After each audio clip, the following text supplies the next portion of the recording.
Buenos días y bienvenidas, bienvenidos al aula virtual de Redel y a este nuevo ciclo de webinars que empezamos hoy.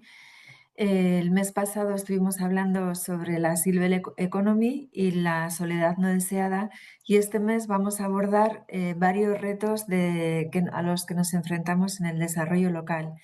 Y empezamos hoy con el desarrollo local ante la emergencia climática. Contamos para ello con Miren Larrea, que muchas y muchos de vosotros la conocéis ya. Miren es investigadora senior en orquestra en el Instituto Vasco de Competitividad. Tiene ya una larga trayectoria. Trabajó también durante 6 años en una agencia de desarrollo comarcal en Guipúzcoa y bueno, ya desde hace muchos años y ahora mismo también su trabajo se enfoca en la investigación-acción junto con otros actores del desarrollo territorial, ¿no? Con el objetivo de conseguir la transformación y el desarrollo de los territorios. Y hoy nos va a presentar una publicación que ha elaborado junto con Pablo Costamaña, que es El desarrollo territorial ante la emergencia climática, desafíos conceptuales y metodológicos. Cuando quieras, Miren, puedes empezar. Gracias. Buenos días, es que ricasco, gracias por la invitación. Como ha dicho Eli, yo vengo básicamente a compartir un trabajo que hemos hecho, que hemos editado Pablo Costamaña y yo, pero como iréis viendo, ha habido muchas más personas, normalmente investigadoras del ámbito del desarrollo territorial que han contribuido a ello. Entonces, yo lo que voy a hacer, he traído una presentación, voy a presentaros el libro, voy a compartirlo siguiendo esa presentación de PowerPoint, pero la idea sobre todo es que yo ponga el trabajo que hemos hecho encima de la mesa y después pueda surgir un poco el diálogo, entre todos y todas sobre las implicaciones que esto puede tener o no. Entonces, creo que podré compartir, ¿no, Eli? Sí, A ver. a ver. No sé si podéis ver. Sí, se ve. Vale, a ver si lo puedo poner a pantalla completa. Eso es, ¿eh? Bueno, pues la reflexión surge un poco, algunos de vosotros conocéis el trabajo de Pablo, mi trabajo en el ámbito del desarrollo territorial. Y llevábamos unos años pensando un poco que la dimensión del problema que nos plantea todo el tema del cambio climático requería que le diéramos una vuelta a cómo estábamos trabajando, qué estábamos proponiendo, pero tampoco sabíamos muy bien por dónde empezar. Entonces empezamos por una primera reflexión que planteamos en un documento de trabajo, que era los límites del desarrollo territorial. Y lo que hicimos ahí básicamente fue plantear o reflexionar sobre los problemas y los cambios que nos plantea el cambio climático al desarrollo territorial, pensar qué conceptos, qué metodologías ya teníamos, pero también qué otras cosas nos faltaban. Y con eso que intuíamos que nos faltaba, lo que empezamos fue a invitar a personas de nuestras redes, de nuestro entorno, que pensábamos que podían estar explorando esas respuestas, y ahí viene el segundo libro, que ya es un libro editado en el que para cada duda, cada necesidad que sentíamos de reformular el desarrollo territorial, pues compañeros y compañeras han hecho un ejercicio de proponer algo y escribir un capítulo, ¿eh? Entonces, esta es la figura en la que resumimos lo que pensábamos que ya sabíamos hacer, o por lo menos tenemos cierta experiencia y nos puede ayudar a la hora de enfrentarnos a este reto, ¿no? De integrar las respuestas al cambio climático en nuestra manera de hacer desarrollo territorial. Y ahí, bueno, Eli, has hablado de investigación-acción. Nosotros llevamos años planteando una metodología para el desarrollo territorial basada en la praxis, que es esa conexión continua de la reflexión y la acción. Ahí veíamos que tenemos experiencias y aprendizajes de este tipo que nos pueden ayudar en la situación actual a avanzar. Nuestro enfoque en desarrollo de capacidades, las herramientas que se han construido para la participación, las reflexiones y las metodologías que tenemos para la facilitación y también la explicitación de la politicidad, ¿no? De lo que hacemos. Esto, siendo investigadores, no siempre en la investigación académica se reconoce la politicidad del trabajo, que realizamos, y nosotros sí veníamos de un lugar en el que se reconoce esa dimensión política, también de transformación, incluso de la investigación y qué decir del desarrollo territorial. Pero a partir de ahí nos pusimos un poco a pensar también y qué nos falta, ¿no? ¿Qué sentimos que ante la dimensión que tiene la transformación que tenemos que hacer, qué deberíamos empezar a desarrollar? Y bueno, aquí tenemos experiencias de colaboración multinivel. Por ejemplo, en Guipúzcoa yo he trabajado mucho en la nueva gobernanza de la Diputación con las agencias de desarrollo comarcal, que también es multinivel, pero creo que primero el cambio climático nos obliga a pensar mucho más allá, ¿no? En estos niveles el problema es de nivel planetario y a veces, ¿no? Nos perdemos un poco en qué podemos hacer en nuestro municipio, nuestra comarca, ante un problema de estas magnitudes, ¿no? En el que, bueno, lo que hagamos siempre va a ser un granito de arena. Pero bueno, empezar a entender, ¿no? Estas conexiones nos parecía importante. Algo que se nos hacía muy ajeno, que era superar el antropocentrismo en nuestra interpretación del territorio. Veníamos de una definición en que para nosotros pasar de entender el territorio como algo físico a definirlo como los actores había sido un paso adelante, pero nos dábamos cuenta de que para nosotros actores siempre habíamos sido los seres humanos y todavía estamos formateados para entender el desarrollo territorial así, pero el reto al que nos enfrentamos nos obligaba a darle una vuelta a esto. El cuestionamiento en la práctica del crecimiento como indicador del desarrollo mm, nos parece eh, que es uno de los temas que más cuesta poner encima de la mesa. el- eh, las veces que hemos intentado, nosotras trabajamos mucho, como decía antes Eli, con diputaciones, gobierno vasco y muchas veces en el ámbito de la promoción económica, políticas industriales. Es un contexto en el que cuestionar el crecimiento en estos momentos es un debate muy difícil. Veíamos también que podía tener interés explorar nuevas relaciones entre Estado, activismo, organizaciones sociales. Nadie por su cuenta va a poder resolver esto.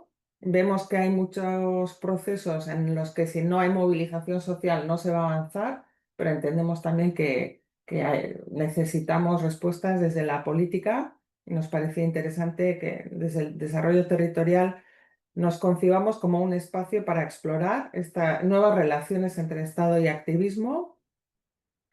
Nos parecía importante también reflexionar sobre la justicia y qué significa en estos procesos, qué va a significar que las transiciones sean justas.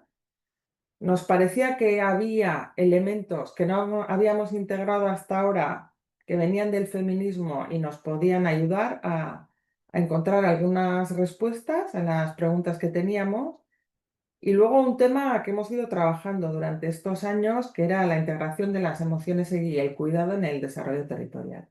Entonces, bueno, veníamos un poco de una reflexión, por lo tanto, que nos hacía pensar que habíamos aprendido cosas en el desarrollo territorial estos últimos años que nos preparan para empezar a articular respuestas, pero que nos faltaban también cosas, y este era el listado un poco del que partíamos. Y a partir de eso, no voy a ir uno a uno presentando los capítulos, pero el ejercicio que hemos hecho ha sido agrupar esos, esas preguntas, esos problemas, esos retos que teníamos. Y bueno, pues hay una sección que va un poco a la raíz del problema y aborda todo el tema del crecimiento, del decrecimiento, en el que, bueno, Bueno, muchos de vosotros conoceréis posiblemente a Francisco Alburquerque. Miquel Navarro es otra referencia aquí para nosotros, y de forma muy exhaustiva pues van desgranando estos temas. Hay una sección sobre nuevas miradas del desarrollo territorial y su gobernanza, una sección sobre los aportes del feminismo para repensar el desarrollo territorial, otra sobre un desarrollo territorial que supera el antropocentrismo y profundiza en la humanidad, ¿no? De alguna manera nos hace volver un poco a qué significa, ¿no? Ser personas, ser seres humanos en este planeta, y cómo podemos reformular nuestra relación con el planeta y con el resto de los seres. Aquí hay capítulos que nos ha costado incluso concebir y entender, y nos costaba mucho traer al día a día de nuestra práctica, pero nos ha resultado interesante, ir leyendo lo que estos compañeros y compañeras nos iban poniendo encima de la mesa: la investigación, acción y la justicia socioambiental, y una sección sobre la generación de conocimiento más justa y transformadora. Bueno, quienes escribimos este libro venimos sobre todo de la academia, de la investigación, y por lo tanto hemos querido llevar ese concepto de justicia también al trabajo que realizamos, ¿no? Y cómo el proceso de generación de conocimiento puede ser más justo. Tenemos una sección sobre ejemplos y aprendizajes para la articulación de la transformación en cada territorio, y después, bueno, pues hay una serie de reflexiones sobre lo que ha supuesto escribir este libro de forma conjunta, ¿eh? Entonces, de todo esto, yo lo que quería primero era compartir con vosotros y vosotras el marco en el que hemos trabajado, que puede ayudar un poco a entender qué es el libro y qué os puede aportar. El libro está en acceso abierto en nuestra página web, o sea que quienes tengáis interés lo tenéis accesible. Y yo lo que he querido compartir es un ejercicio que hicimos después de haber escrito cada uno de estos capítulos, que fue intentar consensuar o ponernos de acuerdo en proponer una serie de principios a partir de lo que habíamos aprendido. Son unos principios que no siempre tenemos claro cómo llevar a la práctica, pero que nos ayudan un poco a empezar a pensar, ¿no? En cómo posicionarnos ante la gran transformación que se necesita, cómo empezar a entender cuál puede ser nuestro papel en el desarrollo territorial, desde la investigación, desde el tipo de procesos que estamos realizando. Y bueno, lo hemos querido plantear también para que nos ayude a reflexionar y a plantear un debate en espacios como los de hoy, ¿eh? Entonces, bueno, digamos que es algo que extraemos de los capítulos que os he ido presentando, y que es lo que os voy a plantear a debate, ¿eh? Entonces, el primero de estos principios es decir, que asumimos que como consecuencia de la actividad humana en más de un campo se han traspasado los límites de absorción del planeta. Es un tema que aborda Miquel Navarro en su capítulo, y bueno, nos parece que es el primer paso, ¿no? Para empezar a entender de qué estamos hablando y cuál es el problema al que nos referimos en el libro. El segundo sería: creemos que hemos llegado a esta situación por la negación, muchas veces con intencionalidad política y o económica, de los límites que establece la naturaleza al funcionamiento del capitalismo. Se requiere repensar nuestros patrones de consumo y producción. Es un tema que aborda Paco Alburquerque en el libro, y es uno de los temas que más difícil nos resulta, como os decía antes, poner encima de la mesa, ¿no? Porque repensar patrones de consumo y producción en estos momentos requiere transformaciones y decisiones que pueden ser muy duras y difíciles, pero lo que argumenta Paco de alguna manera es que si ahora no conseguimos ir tomando estas decisiones difíciles de forma ordenada, las vamos a tener que tomar en el futuro de forma mucho más drástica y con consecuencias mucho peores de las que pueden desencadenar ahora, ¿no? Entonces, su llamamiento, su invitación es un poco a ir repensando, ¿no? Este cambio de patrones para intentar hacerlo de la forma más ordenada que sea posible, porque en el futuro va a ser inevitable, ¿no? Lo hagamos de una manera o de otra. Un tercer principio que hemos ido acordando, que también trabaja Miquel Navarro en su capítulo es: creemos en la aportación crucial de la ciencia y la tecnología a la resolución de estos retos. Sin embargo, reconocemos simultáneamente la naturaleza profundamente política de estos procesos, ¿eh? Miquel plantea también una reflexión sobre el desacoplamiento, si es posible todavía seguir creciendo y ser sostenibles. Bueno, yo creo que son temas difíciles, y él va planteando estos temas, pero yo creo que la conclusión a la que llega es que de momento no tenemos garantías de que podamos llegar a ese desacoplamiento. Y es un riesgo seguir adelante con el crecimiento sin saber que realmente ese desacoplamiento se va a producir y que no vamos a entrar en unas situaciones sin vuelta atrás, ¿no? Y bueno, llega a vincular estas reflexiones también con reflexiones mucho más concretas, ¿no? Sobre cómo pueden ser las políticas que respondan a esta situación. Entonces yo creo que esta primera parte del libro pues plantea esta reflexión sobre el capitalismo y la manera que tenemos de desarrollar este capitalismo actualmente como la raíz del problema, y van planteando poco a poco conceptos marcos que nos ayudan a pensar un poco cómo se puede responder desde el desarrollo territorial. Y esa idea la hemos querido resumir en este cuarto principio, en el que reconocemos que en el desarrollo territorial no contamos con una narrativa teórica clara de cuál es la alternativa al capitalismo vigente. Eso está claro, este libro no tiene esas respuestas, pero siguiendo nuestros principios basados en la praxis, es decir, esa reflexión y esa acción continuada en el desarrollo territorial, es imprescindible iniciar procesos emergentes orientados a transformar al menos su naturaleza neoliberal, y eso es lo que abordan Paco Alburquerque, Igor Aedo, Isaro Gorostidi y Andere Ormazábal, Eleonora Spinelli en el libro, patriarcal, y este tema lo trabajan Patricia Gaia y Eleonora Spinelli, y colonial.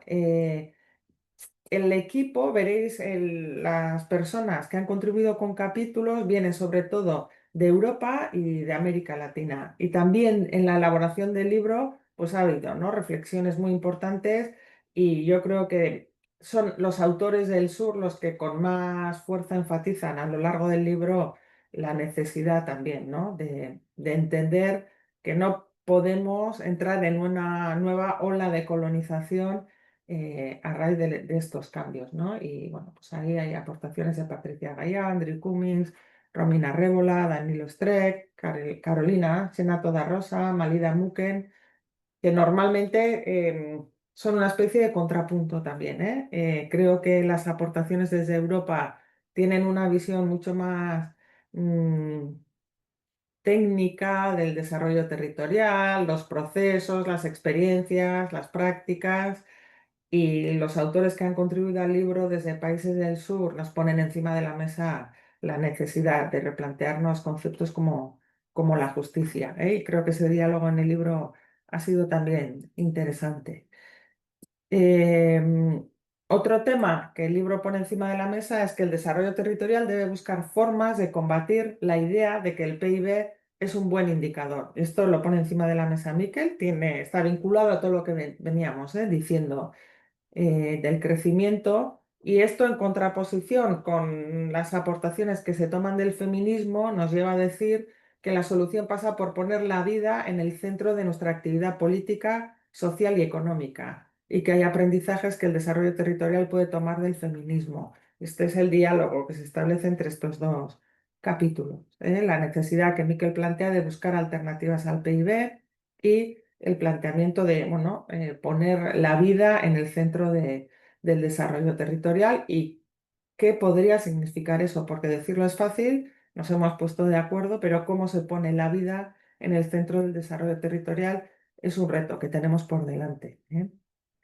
Hemos también acordado que el diálogo entre el norte y el sur debe ayudarnos a profundizar en la conciencia del patrón de poder para buscar un equilibrio justo, empezando siempre por las comunidades que menos tienen.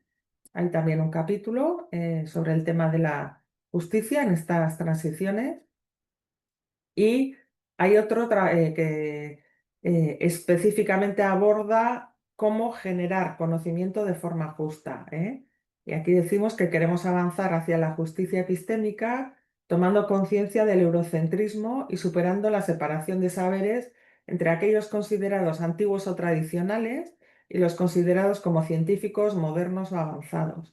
Y aquí de nuevo está este principio es un resultado también de las tensiones que se generan en el propio libro entre autores que vivimos en Europa y hemos aprendido qué es la ciencia y cómo se genera el conocimiento desde una perspectiva eurocentrista y otros autores, ¿no? De otros lugares del mundo que nos plantean, incluso a los compañeros que estamos trabajando juntos en el libro, la necesidad de cambiar cómo entendemos cuál es el buen conocimiento. Somos conscientes de que las grandes transformaciones que necesitamos hacer van a generar tensiones en torno a la democracia y consideramos que es importante fortalecerla y profundizar en que los procesos de respuesta al cambio climático sean democratizadores. Hay toda una serie de capítulos que abordan el tema de la gobernanza y tal y que nos llevan, ¿no? a entender que esas decisiones difíciles que decíamos se van a poder tomar de muchas maneras y ha habido un consenso entre los autores de este libro en que es importante también poner la democracia encima de la mesa como un valor importante para estos procesos y eso va a requerir también cuidarla de forma activa y debemos buscar nuevas definiciones y procesos vinculados a lo territorial que resignifiquen el vínculo con la naturaleza y superen el antropocentrismo integrando a todos los seres biológicos. Para ello podemos aprender de formas de mirar el mundo como el buen vivir, ¿eh? Y aquí ya esto se vincula también a lo que decíamos de la justicia epistémica. ¿Quién sabe hacer esto? ¿Dónde está el conocimiento valioso para estos procesos y cómo vamos a ser capaces de integrar ese conocimiento? Y luego aquí hemos sido muy prácticos. Este principio nos costaba mucho llevarlo a la práctica diaria, pero sí hemos hecho un pequeño ejercicio que en el libro aparece para quien lo quiera leer, que es repensar nuestra definición del territorio y del desarrollo territorial para ir incluyendo algunos de estos elementos, ¿eh? Y quien tenga interés, pues eso es también un contenido en el libro. Y ya los últimos tres principios, el décimo es consideramos que la subjetividad de la experiencia del cambio climático es un elemento crucial en la construcción de las soluciones y que movilizar el poder de las emociones puede mejorar nuestra capacidad de pasar de la comprensión intelectual del problema a la acción transformadora. Aquí Hilary Bradbury plantea que emociones como el miedo, por ejemplo, pueden ser paralizantes y que es importante que sepamos gestionar estas emociones para poder activarnos, ¿no? Para poder articular respuestas ante el problema que tenemos. El, el siguiente principio es, en un marco de transformación global y multinivel, creemos en el potencial de la articulación local de estos procesos, si no, no hubiésemos hecho todo este trabajo, pero pensamos que aunque el problema que tenemos sea de nivel planetario, el nivel local tiene un rol muy importante en la articulación de las respuestas y por eso merece la pena trabajar en el desarrollo local. Y creemos, por último, que la construcción de las soluciones debe buscarse a través de la superación del pensamiento dicotómico, sin que esto signifique obviar esos conflictos, a través del diálogo y los acuerdos con aquellas personas que entienden el problema de manera distinta, podremos llegar a la movilización que el reto requiere, ¿no? Este es otro elemento, el del pensamiento dicotómico, que he trabajado en otro libro, pero que bueno, me animaron a incluir también aquí sobre todo para subrayar que las soluciones seguramente no vendrán de que seamos capaces de ponernos de acuerdo en todo o de que pensemos igual, sino de que seamos capaces de llegar a acuerdos para la acción entre personas que pensamos distinto sobre el problema, ¿eh? Y eso nos puede ayudar también a- a avanzar. Y ya por último, simplemente decir que en el proceso de elaboración del libro, pues se nos ocurrió también hacer unos podcasts. Eh, Hemos trabajado con una persona que era experta en este tipo eh, de formatos, pero nos han dicho bueno, que deben ser larguísimos, algunos más bastante difíciles de digerir, pero siempre que presentamos el libro, pues vamos compartiendo también que existe el podcast y la base del podcast es que hemos juntado a distintos autores que estaban trabajando distintos capítulos, pero que estaban relacionados y el podcast es un diálogo con ellos, ¿no? Entonces, si alguno leerais alguno de los capítulos del libro y os quedáis un poco con el gusanillo de, ¿no? de dónde vendrá o por qué lo ha planteado así, pues bueno, para cada bloque hay un podcast en que los autores van contando un poco cómo ha sido para ellos el proceso de elaborar ese capítulo y de plantear esos principios.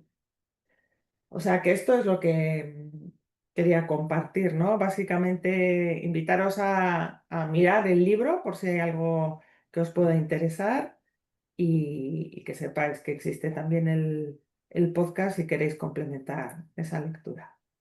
Muchas gracias, Miren, muchas gracias por presentarlo y sí, nos animas a leer el libro y el podcast también puede ser interesante.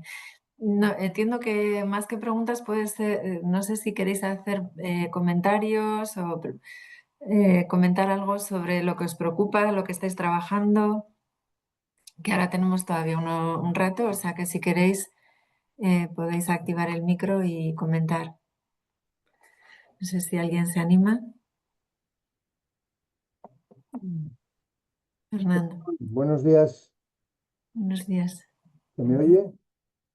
Sí. Sí.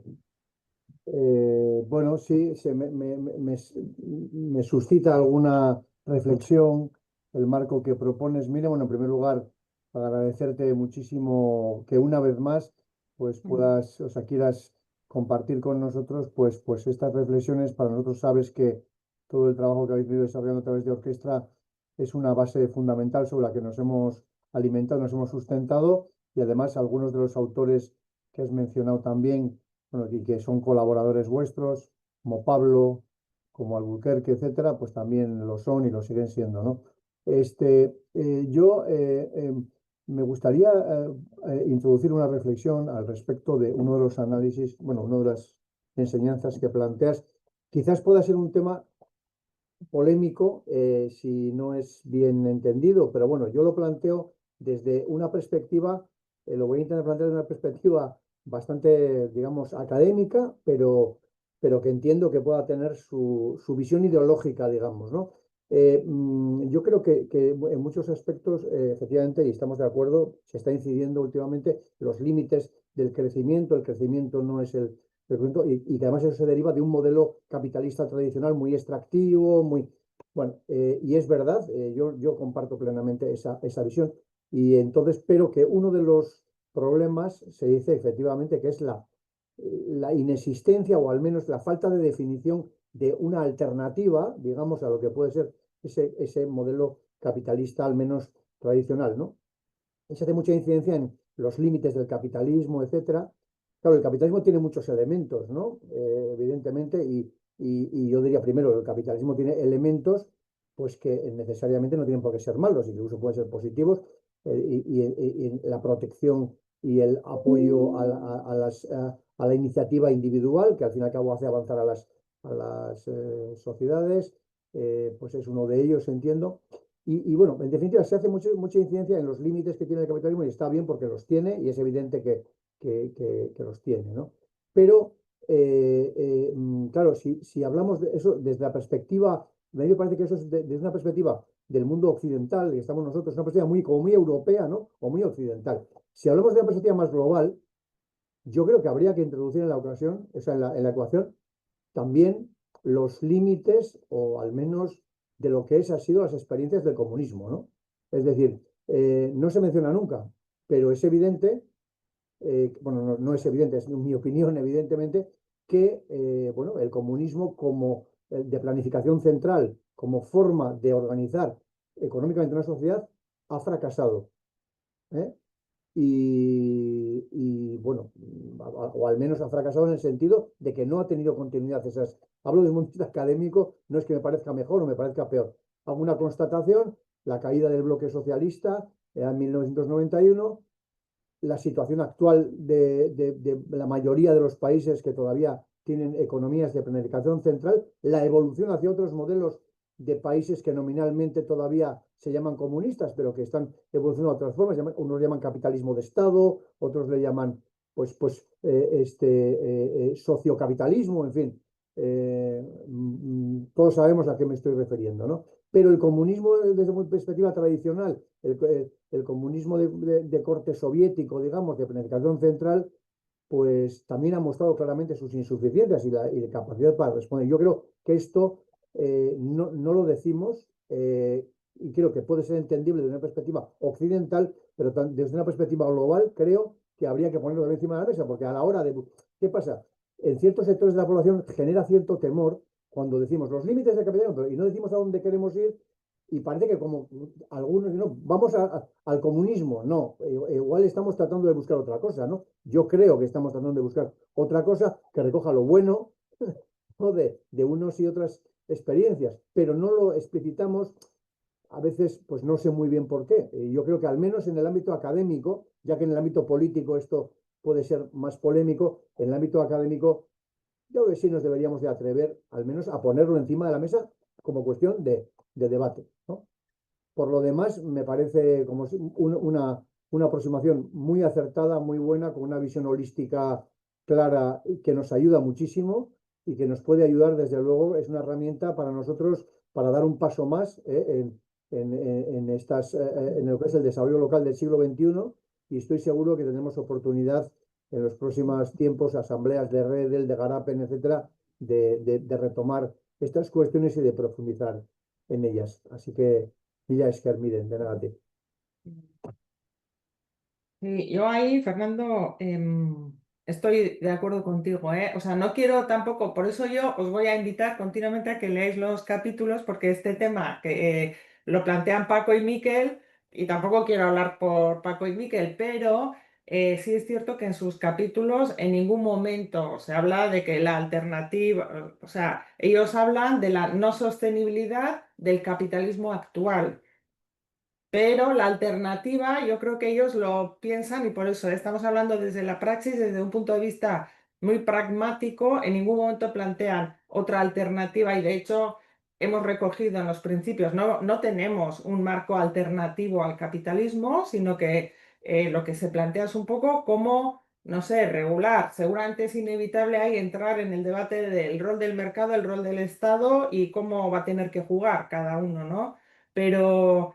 Yo creo que los planteamientos que hacen ambos son en el marco de una economía de mercado, pero actuando sobre ese mercado de manera que se puedan ir transformando las maneras de producir y de consumir, pero en ese marco, ¿no? Yo creo que el debate lo ciñen a cómo podemos producir quizá otras cosas que sean más sostenibles, quizá nos den el mismo o más bienestar, pero no nos estemos jugando el futuro del planeta, ¿no? Paco va un poco por ahí y Miquel es también muy pragmático en ese sentido, hablando de distintos tipos de políticas. Yo creo que en el marco actual, el debate lo plantean, no sé si sería transformando el capitalismo, pero bueno, tampoco quiero hablar por ellos, ¿eh? Os invito a leer los capítulos y... Sí, miren, egunon eta zorionak, benetan. En ese contexto, a mí lo que me preocupa, este es un análisis teórico, es un análisis académico, y estaba escuchándole a Fernando y escuchando tu contestación a Fernando, estaba pensando, tratando de visualizar si hay algún país en el mundo ahora mismo que esté aplicando alguna aproximación a estos criterios, a estas reflexiones. Y la verdad es que me cuesta encontrarlo. Más bien diría que no he encontrado ninguno en lo que yo conozco, ¿eh? Probablemente pues alguien quizás pueda aportar alguna evidencia.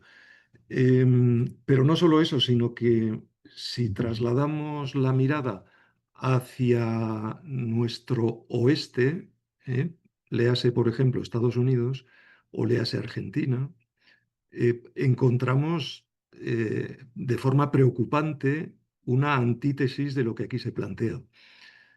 Pero no solo ahí, sino abundando en lo que Fernando comentaba antes de la economía planificada, si nos vamos a China también estamos viendo que el objetivo es crecer, crecer, crecer. Mm, La reflexión que hago al respecto es, ¿y por dónde empezamos a deshacer esta madeja? Estas reflexiones son importantes. Desde hace aproximadamente 15 o 20 años se está planteando en diversos ámbitos o de una forma holística, pero no solo económica o de desarrollo territorial, como es este estudio que habéis planteado, esta reflexión que habéis planteado, sino desde la perspectiva climática. Se está planteando que la emergencia climática es una emergencia de verdad. ¿Eh?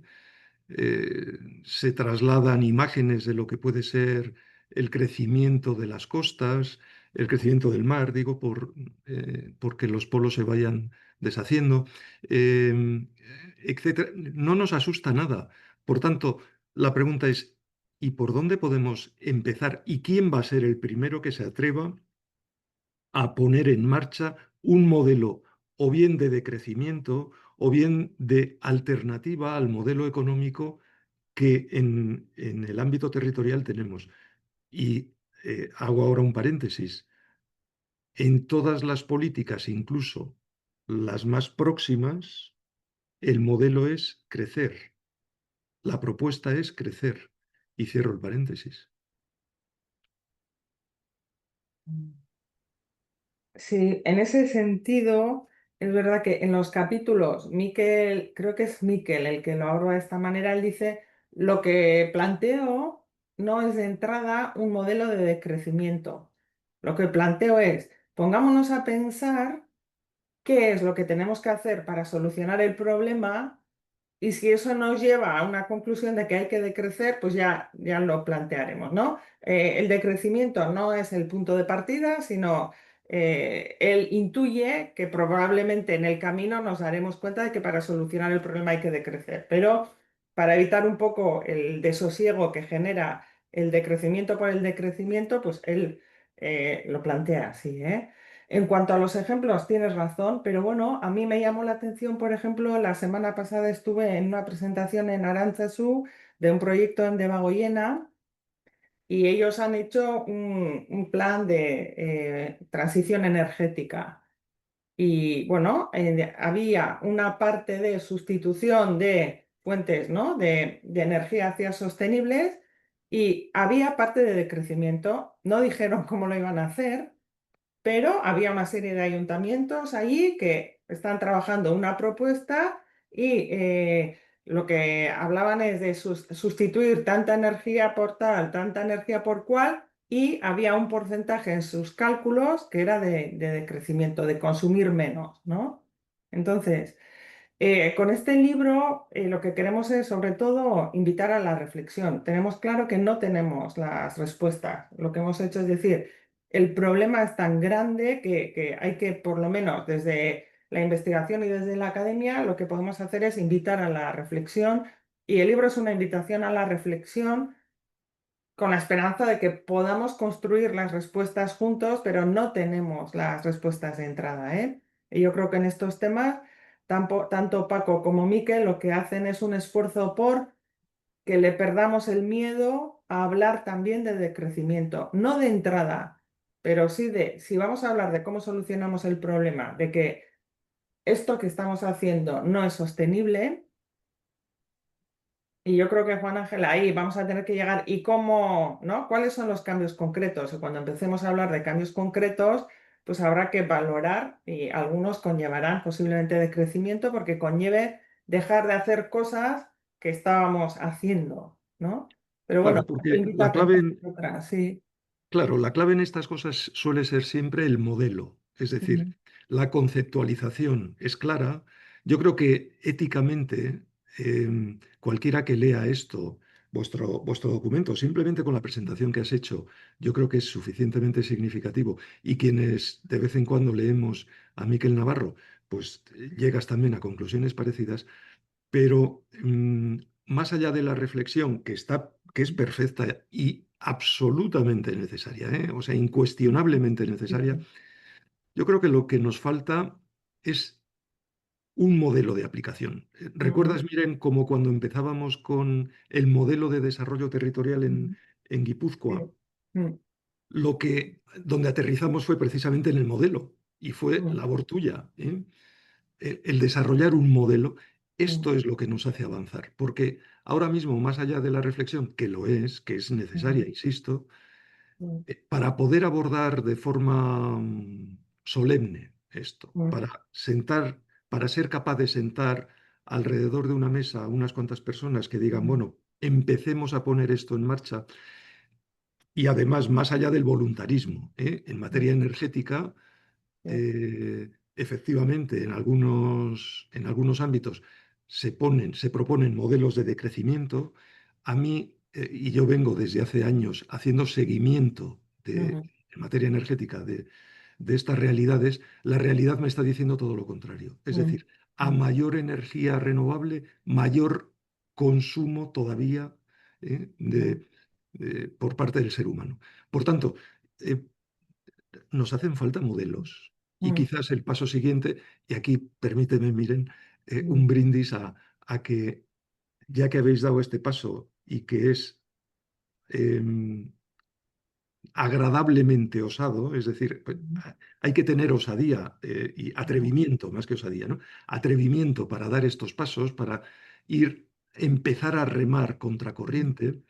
A partir de aquí yo creo que sí que hace falta empezar a pensar en un modelo que evidentemente va a ser una tarea muy ardua, mm, pero bueno, alguien tendrá que empezar a mm, explicarlo, ¿no? mm, mm. Sí, ahí estoy de acuerdo. También tengo que decir que en otros ámbitos en que hemos ido investigando, hemos partido de la praxis porque nos invitaban sobre todo a facilitar procesos, ¿no? En este caso ha sido un poco en la dirección contraria. No, no estamos en proceso, ¿no? Los autores que hemos planteado esto lo planteamos desde un posicionamiento más personal de decir, hay que empezar ¿no? Plantear las cosas de alguna manera distinta, pero no estamos en proyectos que aborden directamente este tema, ¿eh? Para poder llegar a esos proyectos hemos pensado que, bueno, ¿por dónde podemos empezar nosotros sin actores territoriales que nos estén invitando a un proceso, ¿no? Pues hemos empezado desde aquí, pero es un libro bastante inusual para nosotros, porque normalmente nuestros libros están basados en una práctica concreta. En esta, como no teníamos la práctica, pero nos parecía grave que no la tuviéramos, porque, ¿no? El problema, como tú decías, es una emergencia. Hemos empezado más por la reflexión conceptual, pero con la idea de que esto acabe aterrizando y que acabemos trabajando y esto sea una herramienta para trabajar en la práctica, pero no estamos ahí, todavía. Bueno, no sé si hay algún otro comentario. Si no, si os parece, lo dejamos aquí. Muchísimas gracias, Miren, también bueno, por esta interesantísima reflexión y bueno, a ver si seguimos trabajando en ello. Y bueno, recordaros que el miércoles que viene seguiremos también con este ciclo y hemos invitado a participar a Edurne Zubiría, que es del equipo de Tech Friendly y ha hecho su doctorado sobre cómo transformar el impulso emprendedor en acción. Nos lo presentará el miércoles que viene. Así que muchas gracias por participar y gracias, Miren, por tu participación también. Bueno, gracias a vosotros. Eskerrik asko, agur. Eskerrik asko. Eskerrik asko, zorionak. Eskerrik asko, zorionak. Agur. Agur. Ai, agur, eskerrik asko.